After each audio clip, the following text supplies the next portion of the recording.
Ladies and gentlemen, staring up with the scariest we hollow mirror that I don't know that is gay that says this you. Anything you know.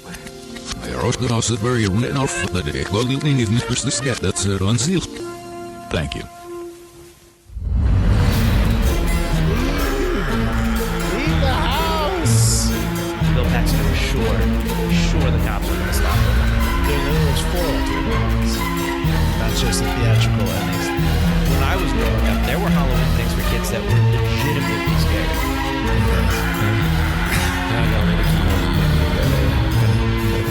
I think I got a 6er. Hello, I'm Mike Butler. And I'm Mike Field. And you're listening to the Forgotten Horror Podcast? That's right. For the month of October, Forgotten Cinema will be sinking their teeth into a horror movie every week.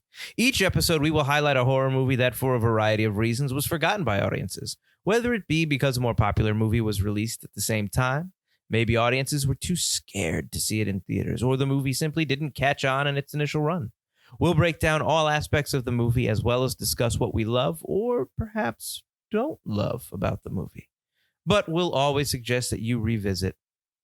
If you enjoy our podcast, please rate, review, and subscribe on Apple Podcasts or wherever podcasts are available. That scared me. Did it? No. Yeah. I just want to do it different. When the sound effects are behind there, you'll know. Now we're having. I didn't know we were doing sound effects. Listen, I control the narrative here. Whoa. Thunder! All right. So this week, we are doing the 2006 animated creepy movie. No, comedy, horror comedy. Not horror. Comedy. The kids. What the heck is this movie? Monster House. It's a kids' Halloween movie. We're doing Monster House real quickly. So let me go into what Monster House is about if you do not know what we're talking about. Is it about a monster house?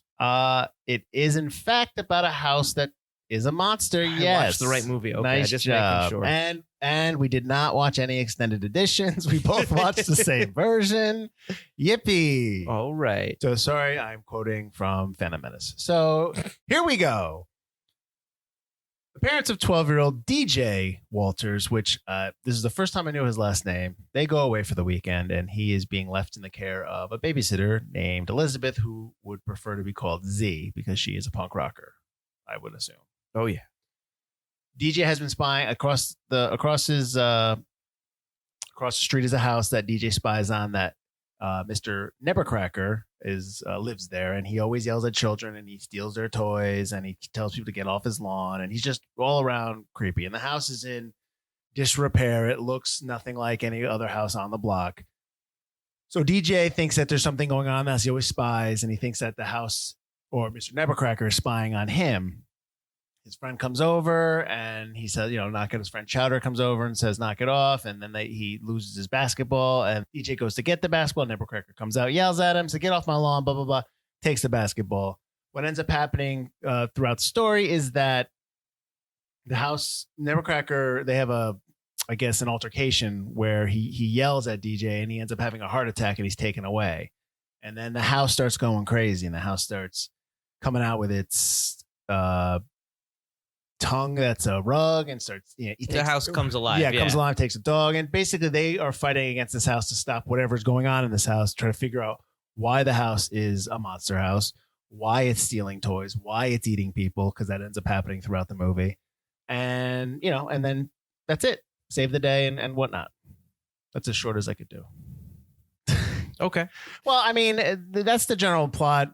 We end up talking about the movie regardless. Right. So yeah. But as we all know that I like to do, I like to come out with some production facts, and I'd like to say that I'm very proud that I created a spreadsheet this week. It's all purple, and it's because that's our theme. I will say it is a very nice spreadsheet. I am actually going to start adopting it going forward. We should we should maybe sell this spreadsheet. Any podcasters looking to discuss different movies or TV, I actually might use that and adapt it for Two Player Bros. Whoa. Sure. Then you have to give me credit every time you use it. Absolutely. And again, what did I tell you about free plugs during the show? All right. So Monster House was released on July 21st, 2006. It was a Friday. It's a runtime of 91 minutes. It's rated PG. Had a production budget of $75 million. Its opening weekend, it grossed $22 million. Domestic 73, worldwide 140. So not bad, pretty good. I mean, I think I know why this movie was forgotten, and I know I keep saying this in the beginning of our podcast, like, oh, we'll get back to it, and then I know that we'll do the podcast and then forget to talk. We'll be about like, oh man, we forgot to talk about it. Don't let me forget to talk about it if I say that. So I'm saying that now. Make sure we bring it up later. Write it down. Put it on your spreadsheet. Put a little block on the bottom of your darn spreadsheet. it. Why it was I forgotten. don't have to add another box. All right, well, I'll have to do that. So, like I said, July 21st, 2006, that same weekend, it opened up against Clerks 2, Lady in the Water, and My Super Ex-Girlfriend. Now, I mean, I wanted to see Clerks 2 because I love Clerks. I wanted to. But Clerks 2 wasn't a big opening. It wasn't Clerks 1. Lady in the Water, it didn't open well. And I think this is after... This is after The Village. Is it after The Village? Yeah. So that already here, this is Lady in the Water is an M. Night Shyamalan movie. And this was also Lady in the Water got trashed by reviewers because he kind of trashes reviewers in his movie. In Lady in the Water, there's a character that's the reviewer that it gets killed. Right. There's a lot of horrifically. bad press going into the movie to begin with. But I will say this, that I enjoy the last 20 to 30 minutes of Lady in the Water very much. That's my favorite part of the movie. I still have to see Lady in the Water. You have never seen it? Something I didn't see Monster House in theaters, and I remember thinking the trailer was like, oh, this movie looks pretty good. Lady in the Water, Clerks 2. I didn't see any of those in theaters. I ended up watching Clerks 2 when it came out. I rented it. Wow. So I don't know why I didn't see any movies during this time, but I saw nothing. Did you see My Super Ex-Girlfriend at all? I ended up seeing that on TV. Yeah, that's all right. It's not. It's okay. It's whatever. It's forgettable. Yeah. It's all right. Yeah. So that's the week of Monster House. And obviously we're in the middle of summer. We're in July. So that, you're going to have a lot of movies that open on the same day. The week after, you had The Ant Bully, which is another animated movie that I'm going to tell you right now. Exactly. That look on your face is the same look I had when I even looked at the poster. I do not remember that movie at all. Is the logo red and kind of tall? It's got a giant ant on it. That's all I know. All I kept thinking was ants. I'm like, no, that's not it. Never seen this movie. Title's familiar. Don't even remember this movie. Never saw it. So, I mean, shame on me, I guess. I don't know. So that's the week after that. Also, the 28th is also John Tucker Must Die, which I've seen parts of. I've never seen that movie. And Miami Vice, the remake kind of the Michael Mann movie, which I kind of like, but I like the director's cut better than the original. I don't know if I've ever seen the director's cut. I should. I mean, I know that I didn't love Miami Vice, but I did like it, so maybe I'll check out the director's cut. The director's cut's a lot better. I remember watching Miami Vice and being disappointed that it wasn't as good as Collateral because it looked like it could have been. But I also know that like a really bad hurricane ripped through it during production to the point where they delayed it for almost a year, came back. Oh, interesting. And so it kind of gets split up, and he had to rush to get the edit out in time. Right. So the director's cut kind of fixes a lot of, I don't want to say mistakes, but a lot of pacing issues and stuff like that. Well, don't think I didn't notice nor excuse the fact that you dropped Collateral again in one of our episodes. We've already done that movie. I don't want to hear about it anymore. I think I told you last episode that I need to plug a past episode in every episode. So anyways, that was the week after it came out. The week before, you had Little Man and You, Me, and Dupree. You got nothing there. That's not what Monster House's big problem was. The week before, on the 7th, was Pirates of the Caribbean, Dead Man's Chest. Now, that's the second one, right? That's the one with the heart. Yes. Yeah, okay, so that's a sequel coming off a huge movie. That sequel was big. In fact, that opening weekend for Monster House, it placed second to Pirates in its third week. And second was as high as Monster House got. So although Monster House did well, unfortunately, probably everything in that month of July was destroyed by the second Pirates movie, which makes sense. Well, the problem with anything going up against Pirates is it's basically an all ages film. That's true too. But again, first Pirates is really good. So the second Pirate, no matter if you like it or don't like it, which it's okay, but it's still going to be big because it's a sequel. Yeah, you want to see it coming off a great movie. Yeah, absolutely. So Monster House was directed by Gil Kenan. You may know him from City of Ember, Poltergeist, the actual remake, of Poltergeist, which I was okay with. I actually didn't mind it. They did a remake of Poltergeist? You don't remember, but Sam, I'm blanking on his name. He just won an Oscar. Rockwell? Yes, Sam Rockwell's the dad. You don't remember this? It came out 4 years ago. Really? Are you kidding me? We had it at our theater. Remember the poster was the clown that was from the kids' room in the first one? Oh yeah. Yeah. You never saw I didn't this? watch it. And I love Poltergeist. I can't. It's not. Listen, it's not. I can't beat Poltergeist. Like we're doing in 2 weeks. We're going to be doing the remake of Fright Night. Right. I don't know if it's that level of like, hey, we should do it, but it's not terrible. It's just not the original, but it's not terrible. I'm going to put that on my Halloween I can't believe you watch never list. saw that. Oh my Oh, god. wow. Interesting. That's forgotten. No, we're not doing It is forgotten. 4 years ago. I think it came out. it. So this had a couple writers. I think the initial writer was Pamela Petier. She wrote Corpse Bride, 9, and Addams Family, which makes sense when we get into this movie because it definitely had a Tim Burton feel. Which Addams film? The one that's coming out now? The new one, excuse me. The new Addams Family that's coming out in theaters Well, at the end of this. Well, that'll be out. Right? It'll be out by the time It's this out now. releases, Out yeah. now. Or yes, that's right. If you don't remember, we record these a good month and a half early, Yes. just so that we don't miss out on them. We make sure that We have we're week episodes. to week. Yeah, absolutely. That's another podcast for how we're consistent. But then I believe we got a touch up from Dan Harmon and Rob Schrab. Now, Dan Harmon, I'm sure everyone knows from Rick and Morty and Community. Yep. Rob Schrab is also a comedic writer. He's done the Sarah Silverman program, a lot of TV stuff. I think a couple of Rick and Morty episodes. And he has the new Creep Show that's coming out. He did one of the episodes for that. So, Oh, cool. yeah, so it's got some good people behind it. Music by Douglas Pipes. I probably said that wrong because that doesn't make any sense that his name would be Pipes. I like it. He did the music for Krampus, The Babysitter, and Trick or Treat. I do like the soundtrack for Trick or Treat. Yes, Krampus. I like Krampus, the movie, so I'm all about that. Cinematography by Xavier Grobet. I probably said that wrong too. He did Whiskey Tango Foxtrot, a couple Deadwood episodes, and then an episode of the new Watchmen series. Nice. And then produced by a couple of guys. I don't know if you know these guys. They might be a little too indie for everybody. Robert Zemeckis and Steven Spielberg. I mean, I couldn't look right up any of the credits exactly, right? And Are you sure you said those names right? if you don't know who they are, I mean, just enough. Starring Steve Buscemi as Nebercracker, Mitchell Musso as DJ, Sam Lerner as Chowder. People might know Sam Lerner from the Goldbergs. Spencer Locke as Jenny. She does a lot of TV mostly. Catherine O'Hara as the mother, Fred Willard as dad, Maggie Gyllenhaal as Z, Jason Lee as Bones, Kevin James as Officer Landers, Nick Cannon, Officer Lister, Kathleen Turner as Constance, and John Hader as Skull. A lot of people, which is not uncommon for animated films. They just toss a lot of named voice talent in there, named talent, so people will, generally go to it and whatnot. I think you put Zemeckis and Spielberg's name on the poster. You're good. This is true too. Yeah, that's actually, you know what? I got a couple more things here. It was nominated for an Academy Award for Best Animated Feature. Do you know what it lost to, Butler? 2007 awards, 2006 season. That'd be Brave or Up? Nope, that'd be Happy Feet. Oh, okay. think I like Car- Happy Feet one. I think Cars 2 was that year. Ugh. Yeah, no. I think was this the first? This might have been the first year that a Pixar movie didn't win. I'm not sure though. I don't know about that. It might be. Did they win? Did something else Pixar come out the same year Dinosaur came out?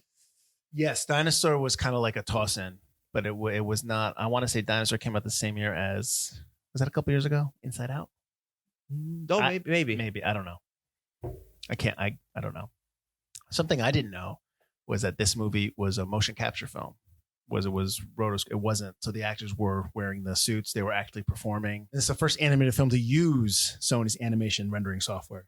And as of 2018, so as of last year, this is the first movie, maybe the only movie that is entirely original that used this software. So everything else was like adapted off of something or a remake or a reboot. But this was the first one that was just an original movie. And yeah, that's it for my facts.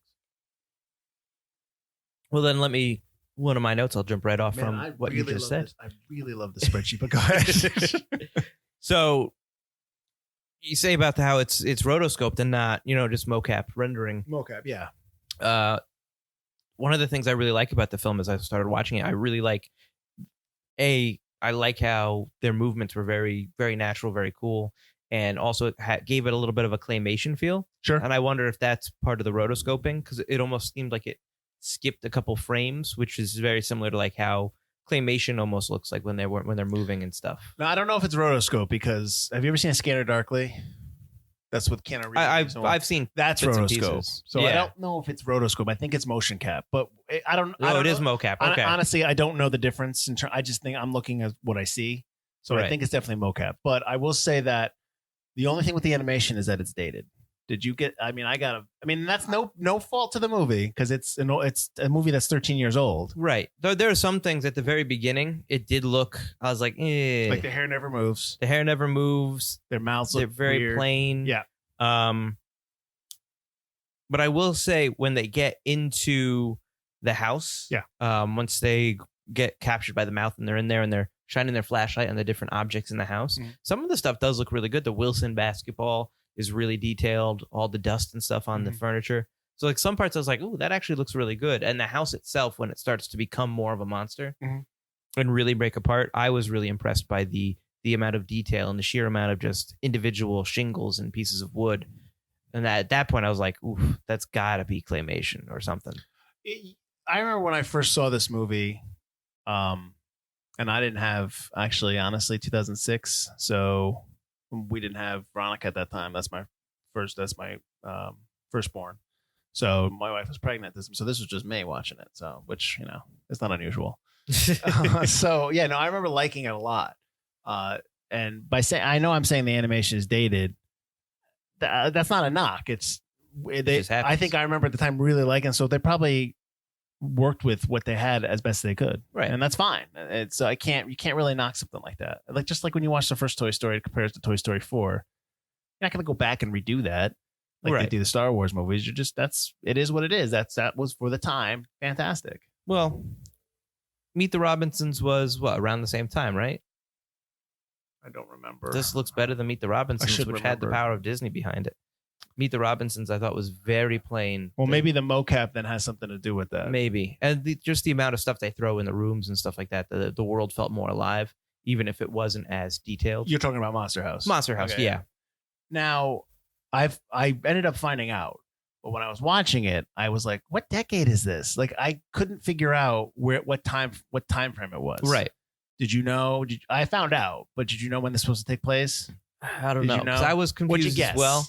Well, they had the cassette tape, but then, so I was like, late 80s. And then I saw the cordless phone was very 90s. So I was like, but they got the cordless phones.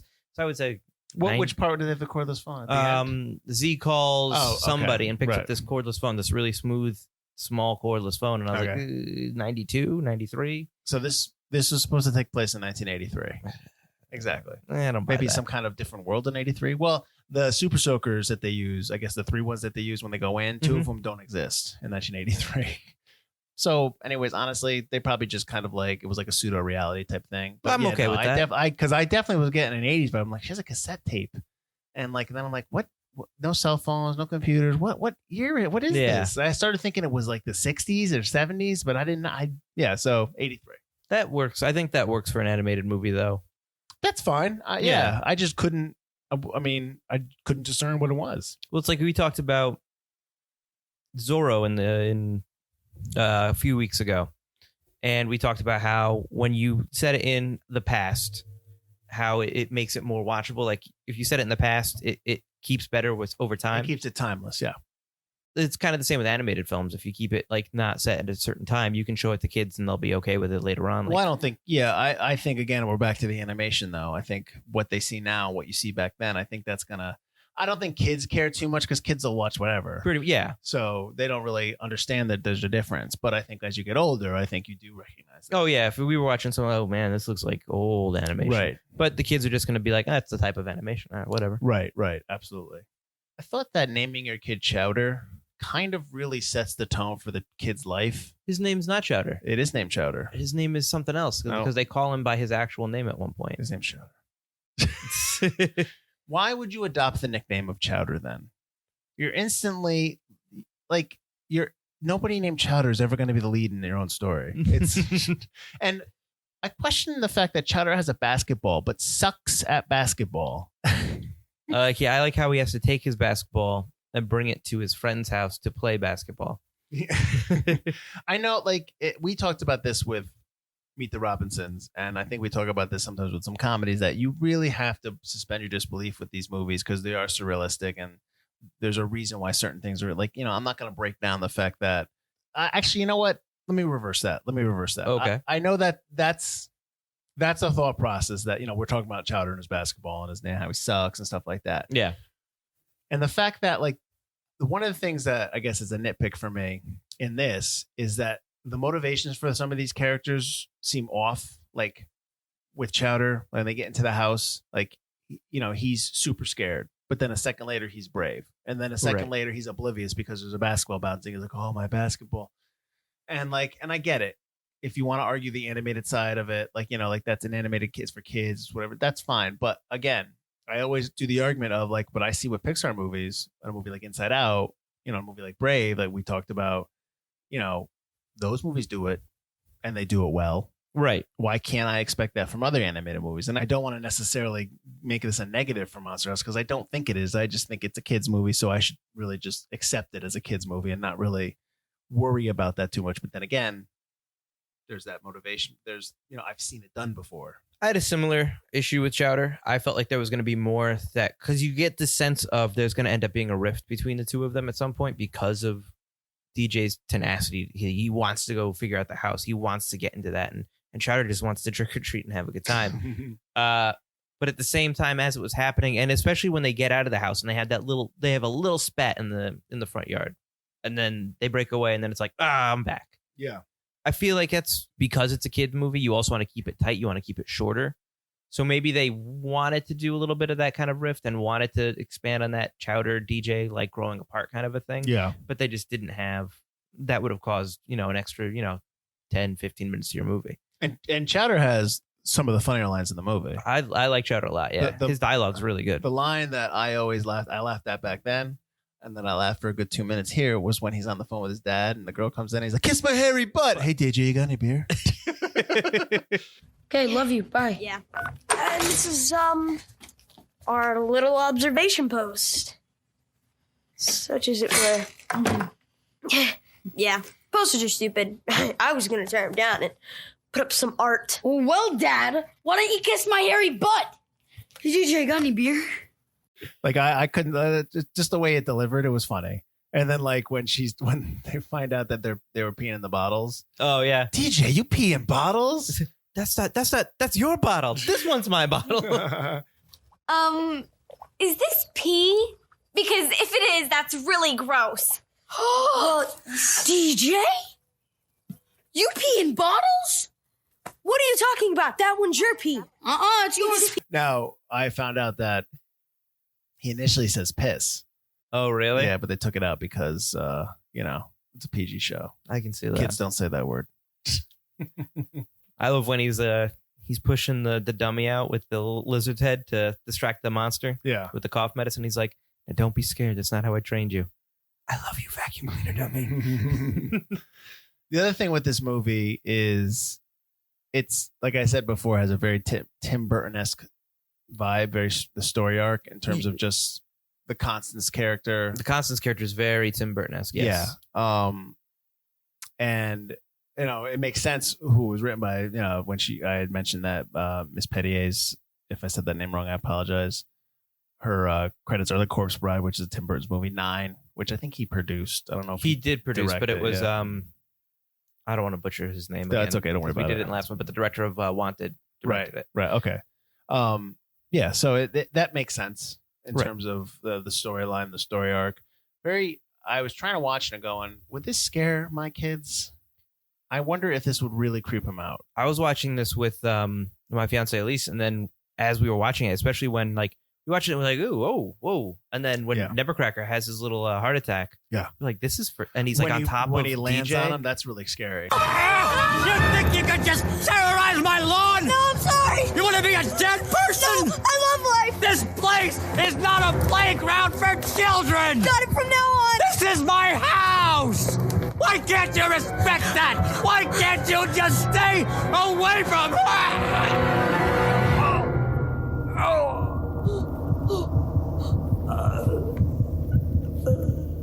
And Elise was like, this is for kids? Yeah, I know. Yeah. And then Constance in the basement as well. When they go face to face and her body disintegrates with and the skull skeleton's down. the skeleton. Yeah. Well, it's pretty hardcore for It a is. kids movie. Well, even like when he's telling the story of Constance and the whole thing and how, how she dies and the kids make it and how she grabs the axe from him and starts Right. throwing it around, wielding it and stuff like that. I don't know. Did you like the Constance character? No. Yeah, I didn't either. It was tough because I know that she was, had stuff thrown at her when she was in Yeah. the circus and probably mistreated, but no, not probably. She's in a cage. Yeah. But you didn't see enough of that, I think, or at least they made her too over the top mean. well, they also gave her no dialogue and it Very and little. it- Her and it- only dialogue was yelling and screaming and being mean. Yeah, and it made her like I wondered if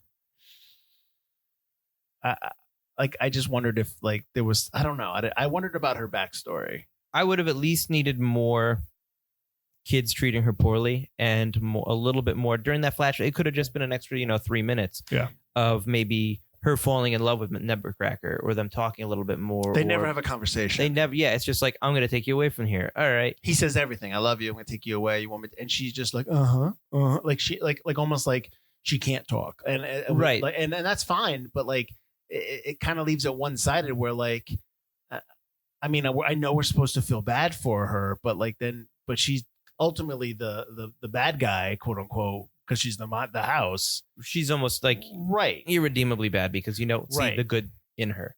Right. So I'm wondering if that was a choice to just kind of like give her as little dialogue as possible. And the fact that she just maybe 5 words, 6 words, right? And then you cast Kathleen Turner. Just, I mean, because you put a name there. You want a Like, name, yeah. That kind of bugs me because it's just like, come on, anybody could have done that. I mean, how much more money is Kathleen Turner bringing into this movie, in 2006 that you need to put her in the movie? Come on, kids. We got to see that Kathleen Turner flick. So yeah, so the constant stuff was a little, I don't know. I don't know if I enjoyed that.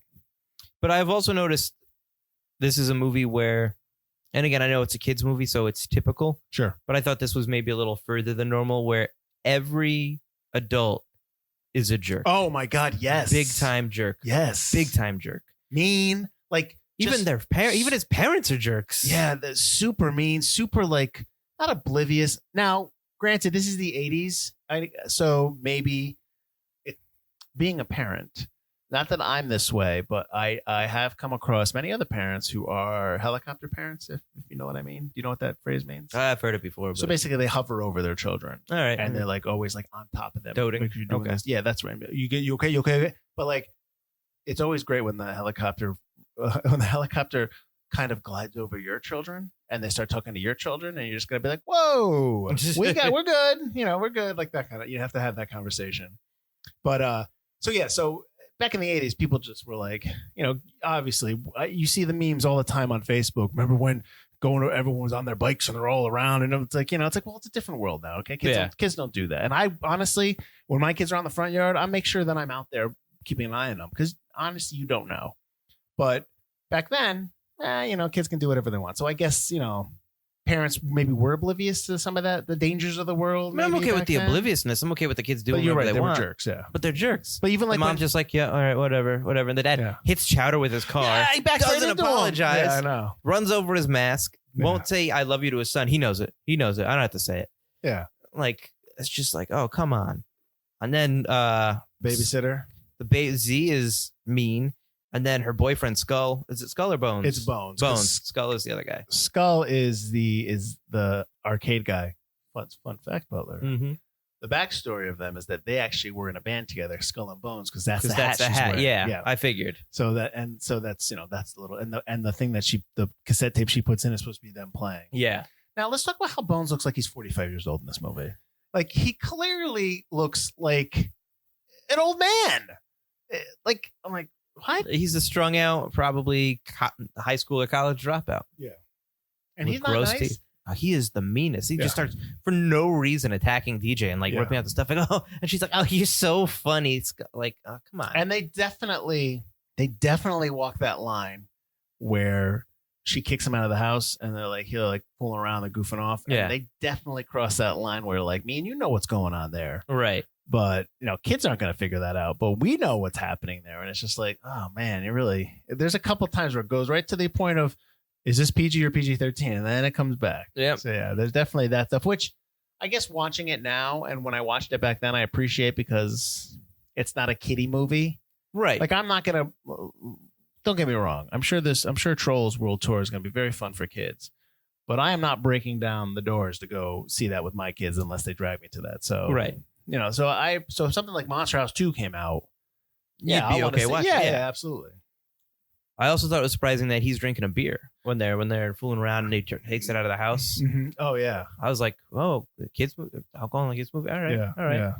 That's like the same thing though in Incredibles 2. They're drinking whiskey at one of the parties, and I was surprised about that. Well, I mean, as my 12-year-old likes to tell me, she's going on 13, really going on 18, and she's in middle school. I know all the swear words. I know everyone's swearing in school. My kid next to the locker is saying the S word constantly. I'm like, that's great. That's great. I get that. That's growing Yeah. up. So, And I get yeah. kids aren't oblivious to the fact that No, adults absolutely drink not. and swear Yeah. and do all this stuff. But Yeah. I mean, not that I don't like it. I like that they're doing that because then it's not hand holding kids. It's, Mhm. it's still kid appropriate, but it's not presenting a world that's super unrealistic, which makes it a little scarier when Yep. it's like, okay, this is a world that's real. It's not a cartoony Disney world. No, I hear you. Well, all the adults are jerks.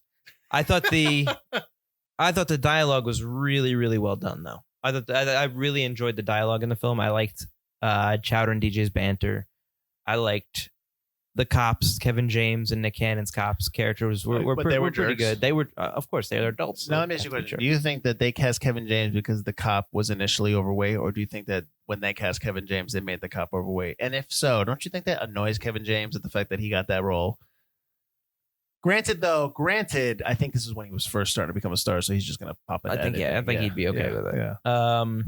They probably had the copy overweight beforehand. Yeah. I'm sure they already sketched out. The I read animation something and stuff where they like were that. talking about they constantly when they were doing characters always one thin, one overweight, one thin, one overweight, one thin, one overweight. Like I was like, I don't get that. What does that have to mean anything? I didn't understand that. Make it more real world. I don't know. I guess I don't know. I didn't get that. Adults I are didn't get that fat, comment. out of shape. Make them more jerks. Make them the monsters as well. Yeah, maybe. I don't know.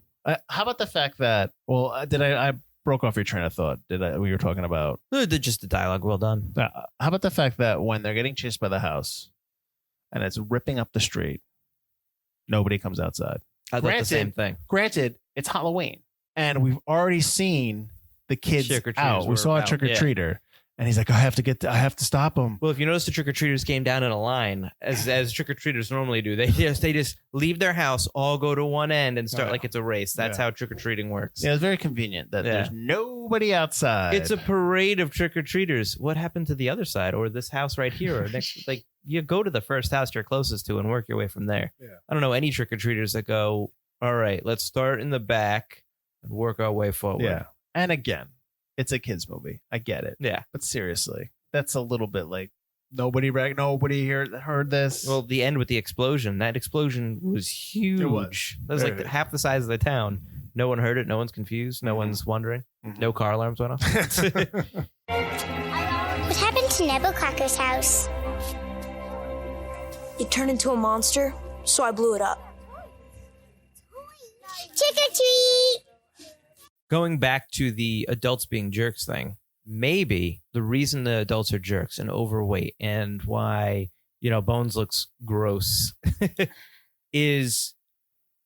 goes back to the beginning of the film where DJ doesn't really want to go trick-or-treating anymore. He thinks they might be too old for trick-or-treating. It might just be the theme of trying to stay as young and innocent while you can. Mhm. And, growing up, the grown-ups are the monsters. Constance is a monster, Nebuchadnezzar is a monster because they're old and the adults are jerks. And the whole thing is don't grow up. Right. Enjoy your childhood while you can. And that's like one of the themes. And maybe that's why the adults are as jerky as they are because it fits with the theme. Yeah, I mean that makes sense. That's plausible. That's I mean, I'm living that right now, just kind of like growing up. And when you've dealt with this, or you will be dealing with this, or are dealing with this, when you're creative or when you're doing something that's in the creative field, writing, directing, acting, podcasting, I think a lot of people not make fun, but just kind of like, oh, that's great. Don't really pay no mind to it, because when you're an adult, you need to get serious, quote unquote, and you need to make money and you need to earn and you need to whatever. You need to put foolish things away, put foolish things aside. And what's amazing that you can probably all name like 10 movies off the top of your head that deal with that kind of theme. And, you know, I don't understand at what point where when you grow up, all the dreams that you had as a kid are supposed to just go away. I mean, I see my kids now and they're creative and everything. And I say to them, just keep going. You know, just, you want to write. You want to draw. You know, you want to do, just do it. Don't stop. Don't let anyone tell you to stop, because when you become an adult, you don't suddenly know everything. You don't suddenly have everything figured out. Right. And maybe it's okay to, you know, to let yourself still be that kid on the inside.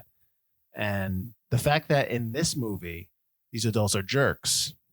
Honestly, we probably know people that are jerks too, that just kind of like have given up on stuff and absolutely, hate when other people are happy or hate when other people are doing something and want to tear it down. Everybody knows that. Like when you have people who are criticizing you about anything you're doing, the critique is not about you. The critique is about them.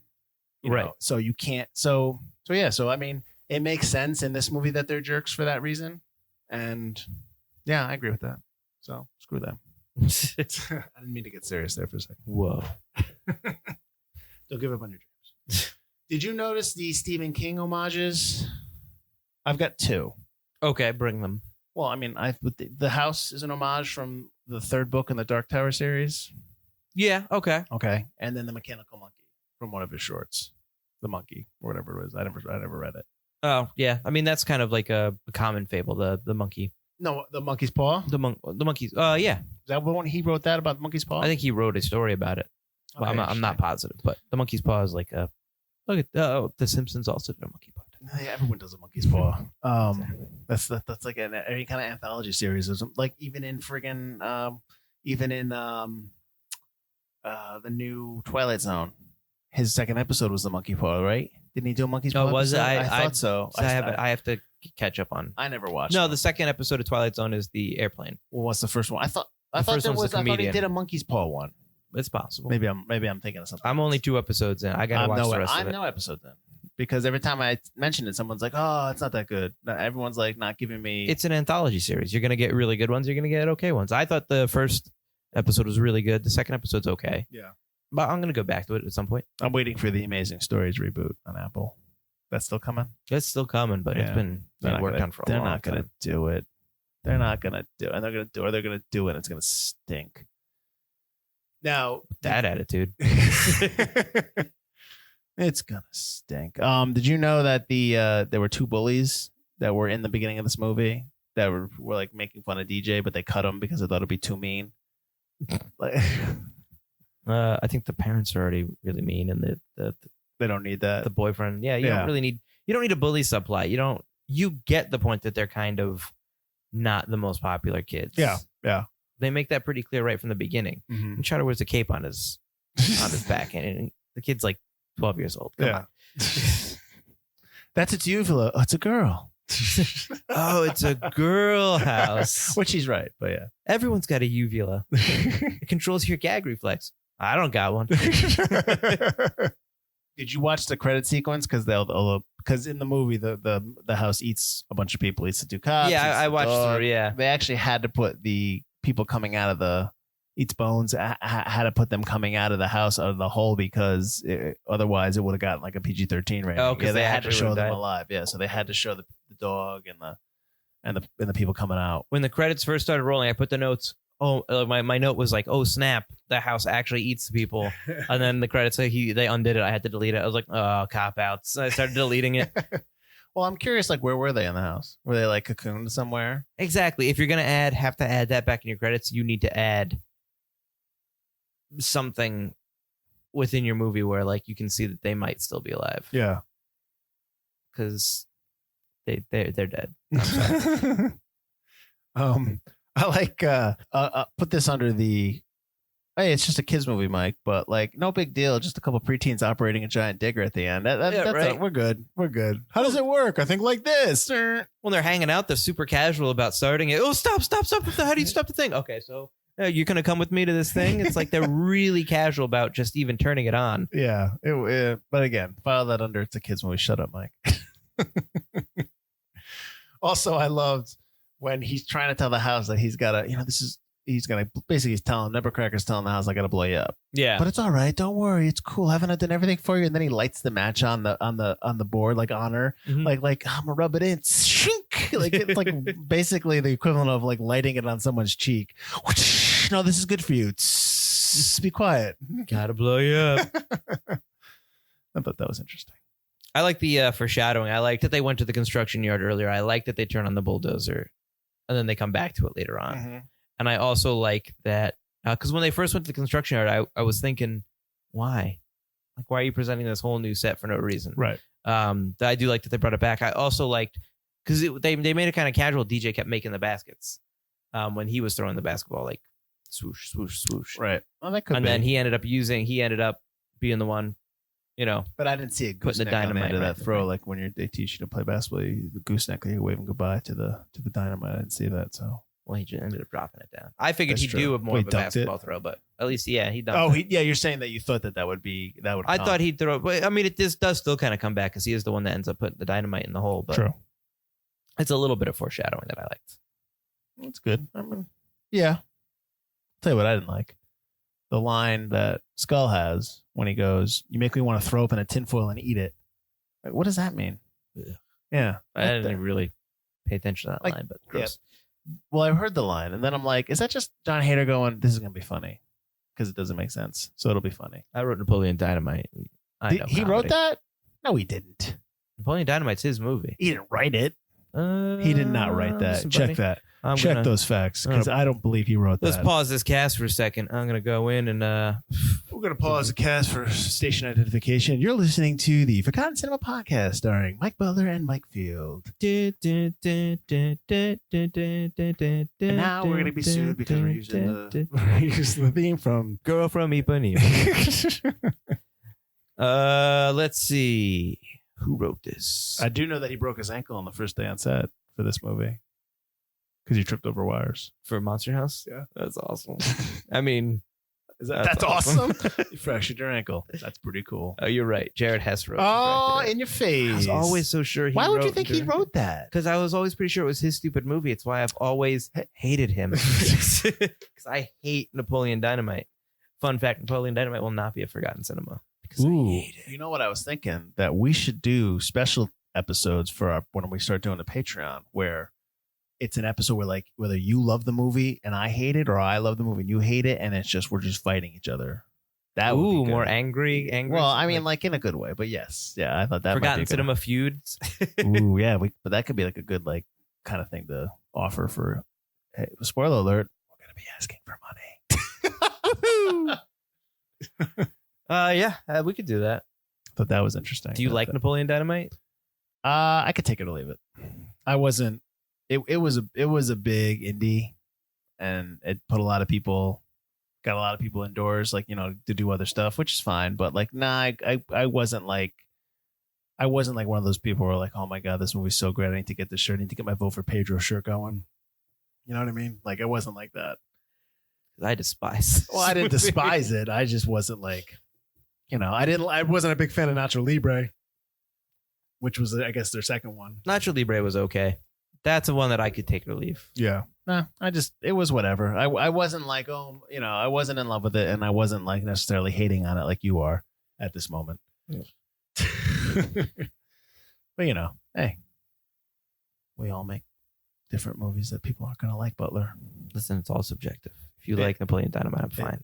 But don't come at me with stupid quotes. That's from the Napoleon beauty. Dynamite. That's I the don't like it. beauty of art and cinema, and it's all subjective. Yeah. There's really nothing that is. I mean, you may love something or hate something, but someone else feels the exact opposite of them. And hopefully that you can have that conversation with that person in a good way. Oh, absolutely. Where there are some quote unquote movie nerds out there, which we both know, and I know we're thinking of the same person, that cannot have that conversation because they just don't understand that it's about the discussion, you're not trying to change minds. You're just trying to like Talk about it. yeah, exactly. Yeah. Put forth what you enjoyed about it. But some people just can't do that. And that's true in any facet of life.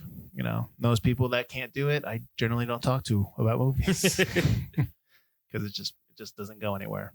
Do you think the cops were a little overly harsh on the kids? Well, I think that goes in line with what you were saying about With all the adults. jerks? Yeah, they were Yeah, I love the fact that he drinks the cold medicine. I thought that was hilarious when he's like, "Ooh, okay." I don't understand how that's going to get you any kind of high other than being drowsy.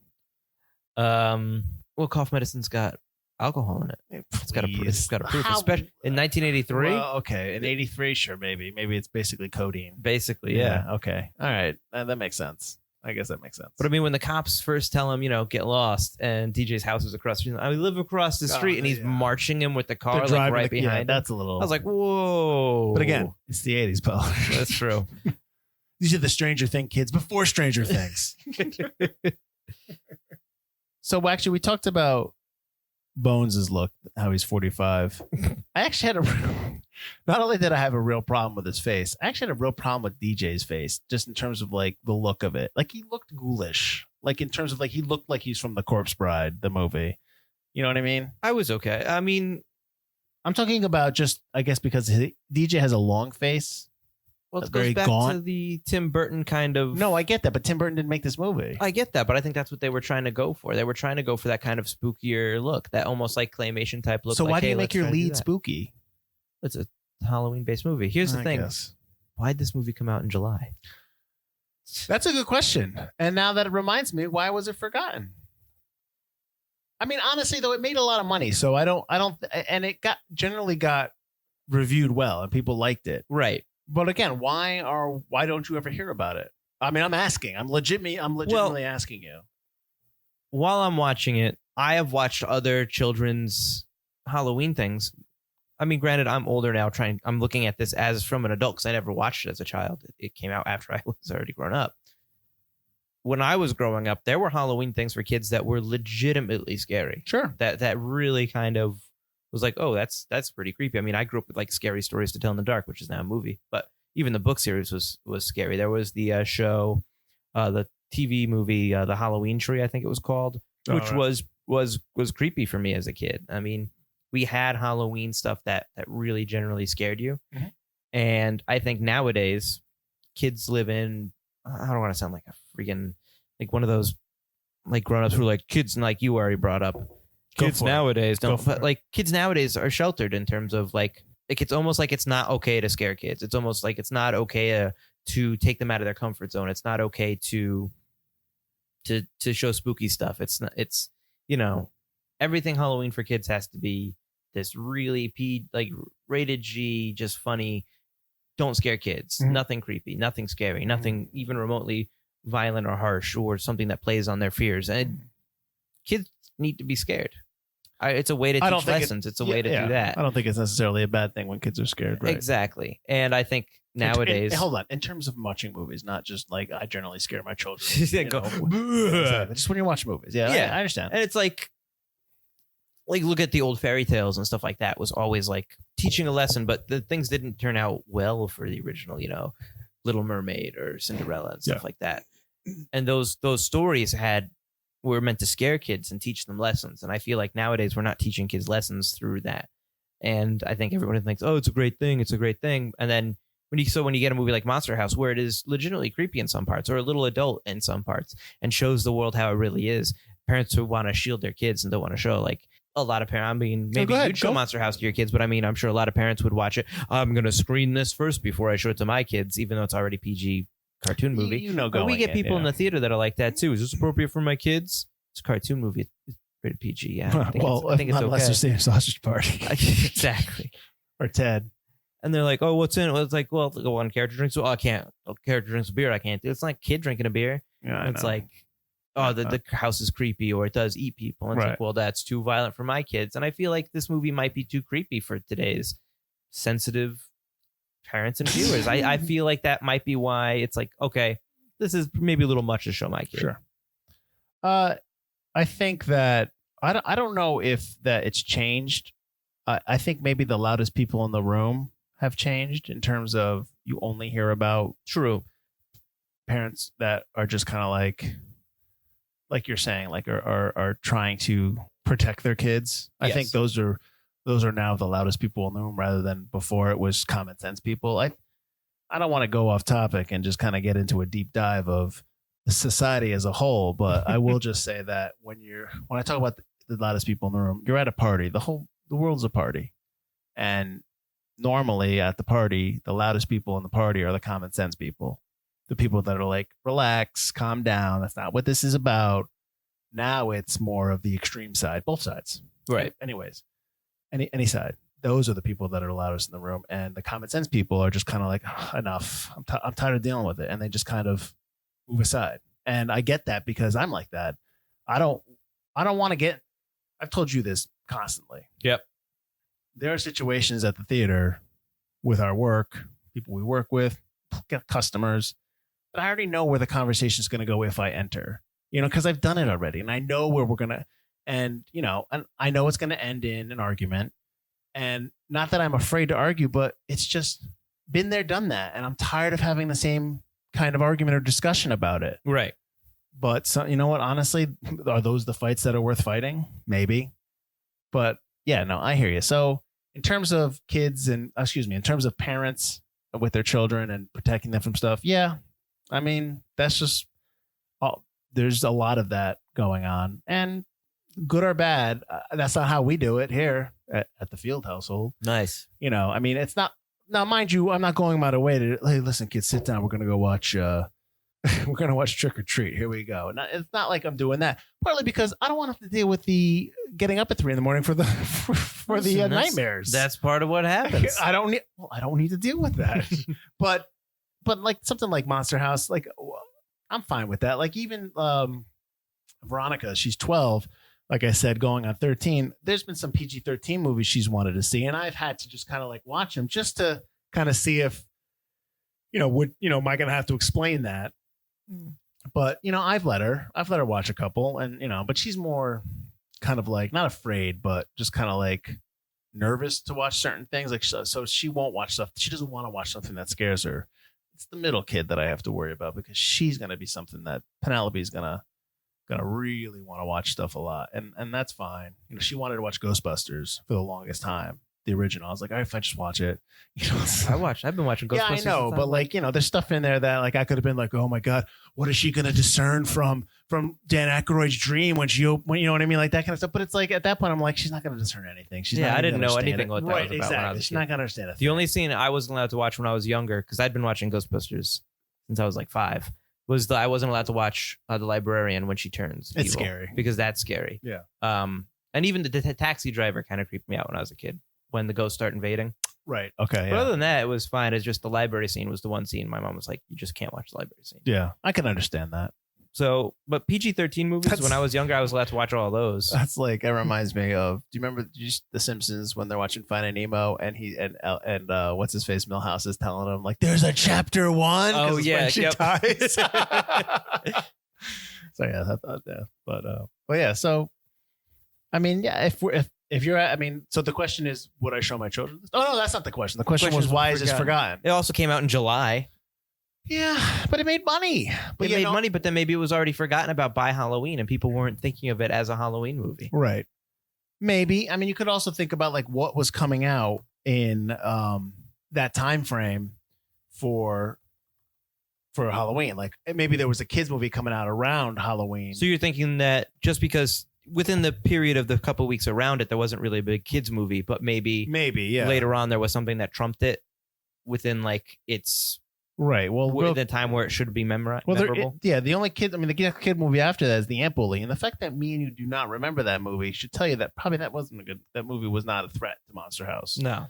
So in that regard, maybe I'm saying like maybe in October. Right. Did you have that? Did you look at it? Let's see. Nothing the first week. Nothing the second week. No, that's not a kids movie. Let's see. Flicka. That's not animated. That's about the horse with Alison Lohman. That's actually not that bad. No. Saw 3? No. So yeah, nothing really. I don't know. Maybe it just like in the summertime, both me and you know, there's always a kids movie every month, a new kids movie every month. Yeah. Yeah. So maybe just that's where it's slotted in. Fade away. Maybe it's the animation style. I think it's not your traditional animation. Yeah, I think probably what makes this movie forgotten or people don't really talk about, I think it's probably a combination of the fact that the animation's dated, or we said it's animation's dated, that it's a little creepy, that maybe parents do not really push it too much. Right.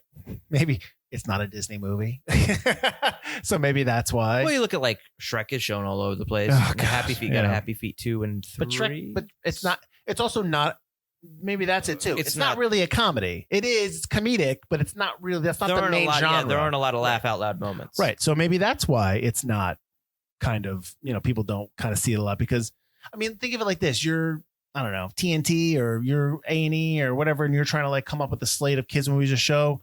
That's probably a movie you don't want because you don't know. It's a little unknown. That's a question mark there. But I know Right. that Shrek 1 through 3 is going to get the viewers. So maybe that's why too. And in terms of come Halloween time, is it really creepy enough and not funny enough? Like it doesn't go to one or the extreme or the other.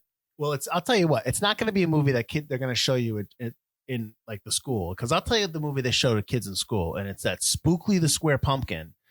That movie is tough to watch. It's a kids movie. It's about a pumpkin that's square, not round, and it's very VeggieTale-ish. So it's very, it's. I watched the Halloween Tree. That was a mistake. Well, there you go then. Maybe your parents should have protected you from. Oh, they didn't know I was watching Halloween Tree. Very. It was good. just on like Disney Channel or something like that. So kids, And then I saw it again listen at to your school. parents. Kids, listen to your parents, especially my kids. Listen to me. It was informative. It taught you about the Halloween around the world. Yeah. It just also taught you about death, which is a little unnerving, but needs to be taught.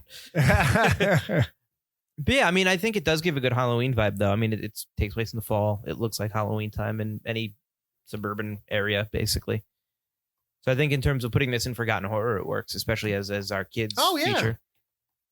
Yeah, like we want to try to do different things. So, yeah. So I don't know. Check it out. Yeah. Absolutely. Excellent. So now we've come to the time where we plug. Sure. Right? Okay. So I'll go. go. I'm going. Stop cut me off. All right. I'm going. You know what? Go to my website, please. I don't know why. Go to my website. If you're interested in stuff that I've done in terms of writing or any stuff I've produced, video wise, I've got a couple web series, short films.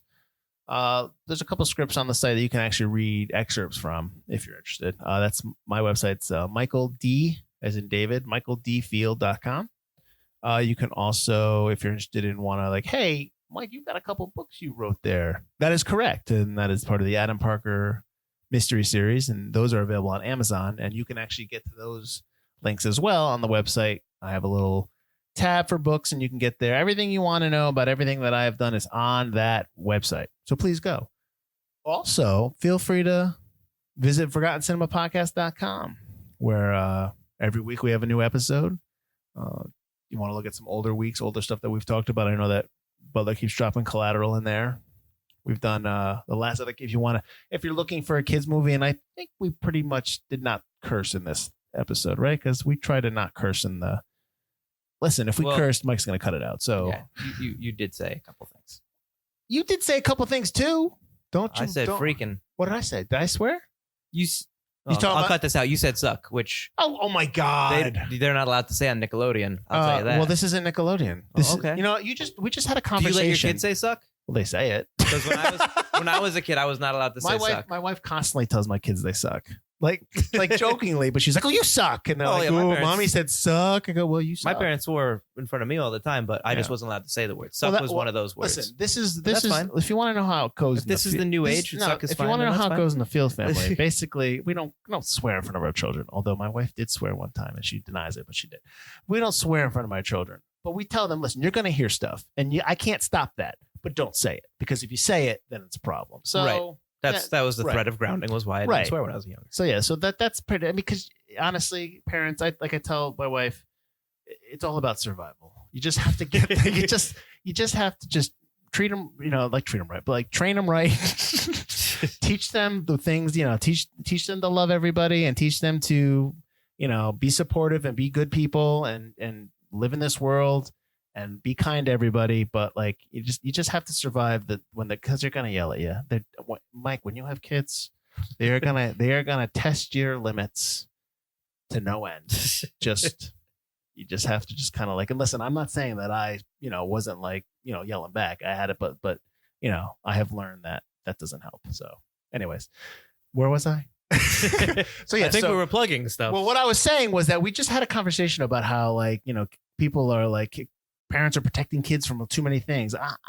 Sucking is not a bad word. Okay. So you keep that suck in there. Okay. I just, and if any parents don't like that, I'm sorry. But anyway, my point was that if you're trying to look for another kids movie that we've done, we did Meet the Robinsons, Mike dropped, and I think season 3 we've got Bolt planned, right? Yes, we do. So we do try to drop a kids one in there every once in a while, just because we want to, shake it up. I mean, not that we don't throw in other movies that I think are family friendly-ish as well, even if they're PG. Yeah, we try. So anyways, this is the roundabout way of saying ForgottenCinemaPodcast.com.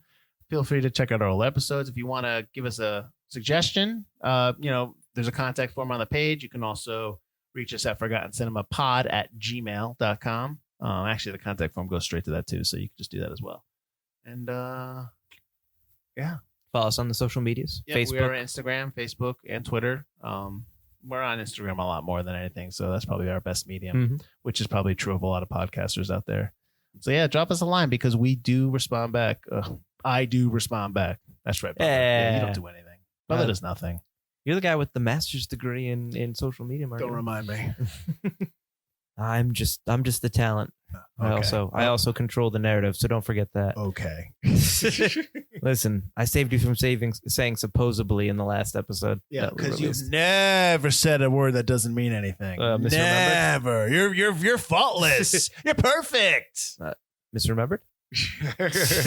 As I like to tell people that always tell me that, what they're great at, you're the best Butler. Listen, you just told me I'm the worst. I had to defend myself.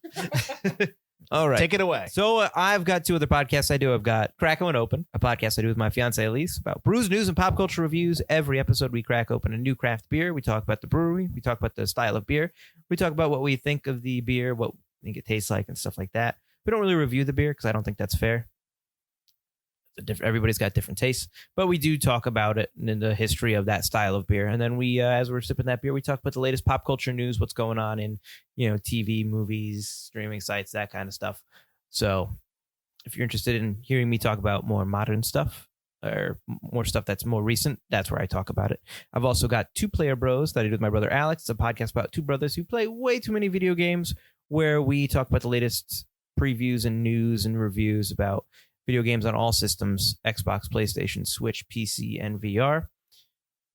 And those podcasts are available wherever you get your podcasts, including Apple Podcasts and Spotify. Just like Forgotten Cinema. Exactly. And on all the social medias as well.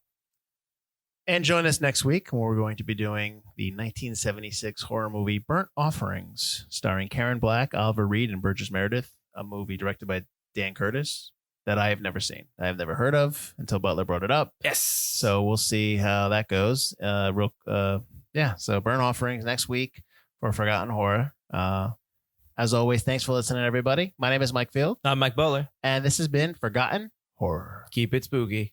Stop with that nonsense. That is not, I don't know why you're laughing. You're the best Butler.